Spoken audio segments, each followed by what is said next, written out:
يا من له صدري وكل شكايتي وبقربه كم تنجلي أشجاري.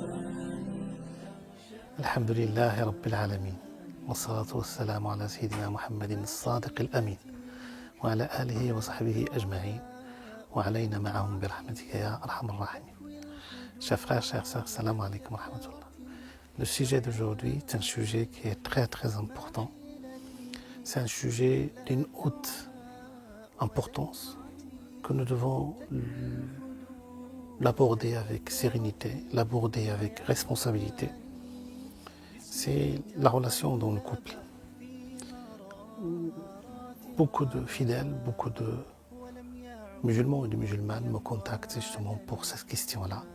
Parce qu'aujourd'hui, il faut qu'on en parle sereinement. Qu'est-ce qui se passe aujourd'hui dans les couples musulmans? Avons-nous une bonne conception de ce qu'est le couple en islam?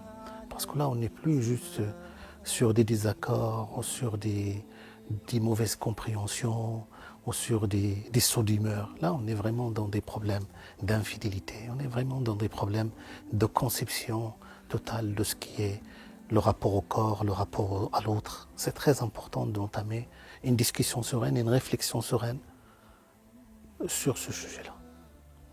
Alors je commencerai par le début, c'est que d'abord, Allah subhanahu wa ta'ala, lorsqu'il a parlé du mariage ou du lien sacré du mariage, il a utilisé une terminologie qui est importante, dont nous devons en prendre conscience, parce que la portée, l'étendue du sens de cette terminologie, il est lourd de sens.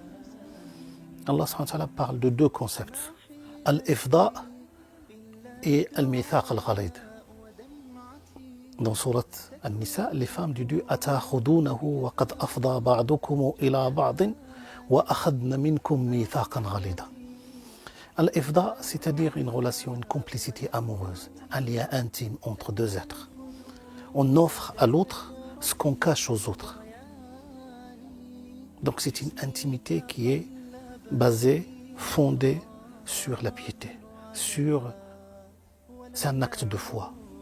Le prophète sallallahu alayhi wa sallam disait wa fi bud'i ahadikum sadaqa. Ça veut dire le lien intime, un lien, une union entre deux êtres, c'est un acte de foi.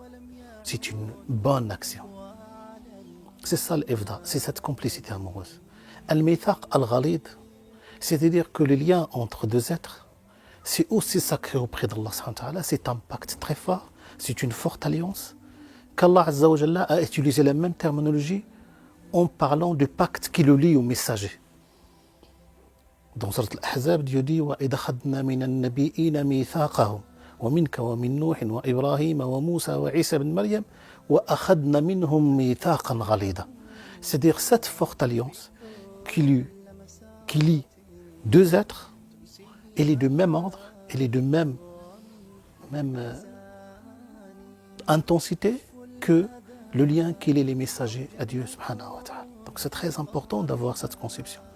Lorsqu'on se marie, c'est pour s'épanouir dans sa foi, c'est pour parachever sa foi. D'ailleurs le hadith chez Al-Hakam, messager sallallahu alayhi wa sallam disait إذا تزوج ابن آدم فقد استكمل نصف دينه. Quand l'individu se marie, il parachève la moitié de sa foi, qu'il craint Dieu dans l'autre moitié qui reste.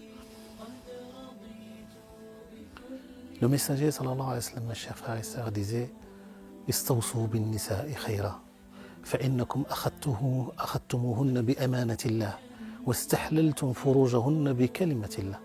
Le messager disait prenez soin de vos épouses ou de vos époux parce que vous vous êtes liés, vous êtes rencontrés pour Dieu et en Dieu et vous avez fait l'engagement de cheminer ensemble vers Allah subhanahu wa ta'ala. Maintenant, il est très important de revenir sur les causes qui font qu'aujourd'hui, on confond entre amour et légèreté. On confond entre mariage et responsabilité. Lorsqu'on se marie, c'est un engagement. Lorsqu'on a des enfants, l'engagement se consolide encore davantage. Après cela, remettre tous les liens sacrés du mariage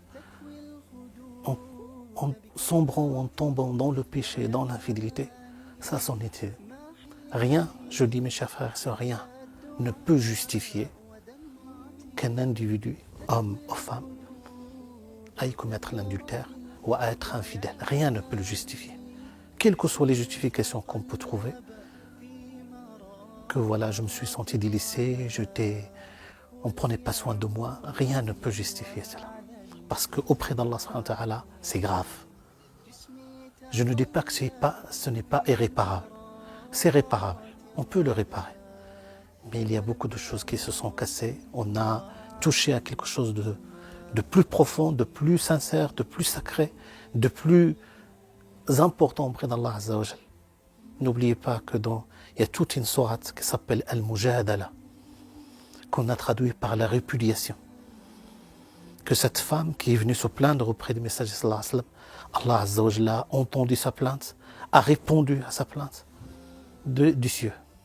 Qu'Allah Azza wa Jal nous permette de mieux vivre notre foi, de mieux comprendre les exigences de notre foi et de vivre notre foi sereinement. Wassalamu alaikum wa rahmatullah. يا رب إني قد رضيت بكل ما قد ذقته من لوعة حرماني فاكتب بجنات الخلود مكانتي قرب الحبيب